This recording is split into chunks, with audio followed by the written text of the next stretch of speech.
क्या अदालत हाथ बांधे खड़ी रहे और कहे हम कमजोर हैं? सुप्रीम कोर्ट के चीफ जस्टिस बी.आर. गवई का ये सवाल गुरुवार को सरकार के वकील से सीधे तौर पर पूछा गया।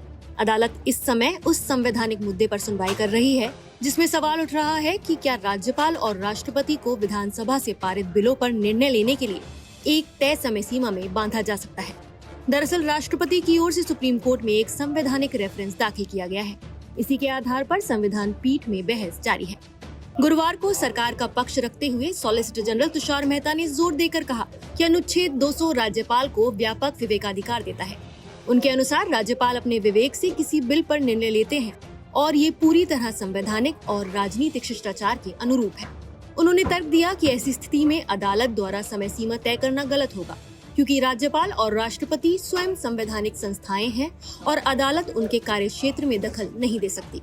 मेहता ने आगे कहा कि यदि किसी राज्यपाल द्वारा किसी बिल पर निर्णय नहीं लिया जाता है तो इसका समाधान राजनीतिक स्तर पर संभव है।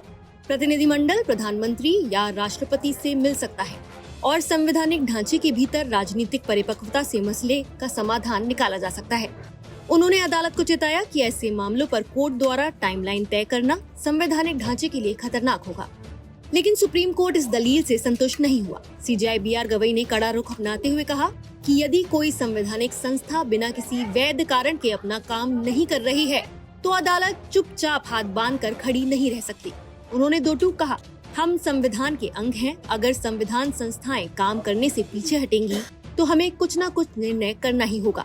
सुनवाई के दौरान जस्टिस नरसिम्हा ने भी सरकार की दलील पर सवाल उठाए। उन्होंने कहा कि स्थिति इस तरह की बन गई है कि दोनों पक्ष अपने अपने छोर पर अड़े हुए हैं। एक तरफ राज्यपाल और राष्ट्रपति अपने विवेक का हवाला दे रहे हैं तो दूसरी ओर अदालत को भी ये सुनिश्चित करना है कि जनता द्वारा चुनी गई विधानसभा के फैसले अनिश्चित काल तक लटके न रहें।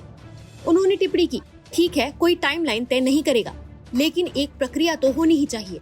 साफ है कि सुप्रीम कोर्ट ने सरकार से सीधे सवाल किया है कि जब संवैधानिक संस्थाएं अपने कर्तव्यों का पालन नहीं करती तो क्या न्यायपालिका हाथ पर हाथ धरे खड़ी रह सकती है। ये सुनवाई न केवल राज्यपाल और राष्ट्रपति की शक्तियों की सीमा तय करेगी, बल्कि ये भी स्पष्ट करेगी कि अदालत का दखल लोकतांत्रिक और संवैधानिक ढांचे में कहां तक जायज है। आप इस मुद्दे पर क्या राय रखते हैं, हमें कमेंट करके जरूर बताएं।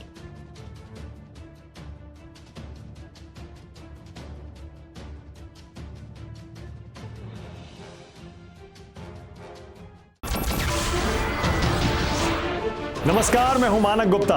अगर आपको हमारा ये वीडियो पसंद आया हो तो इसे लाइक और शेयर जरूर करें और हाँ, हमें सब्सक्राइब और फॉलो करना ना भूलें ताकि आप देश और दुनिया की कोई खबर मिस ना करें।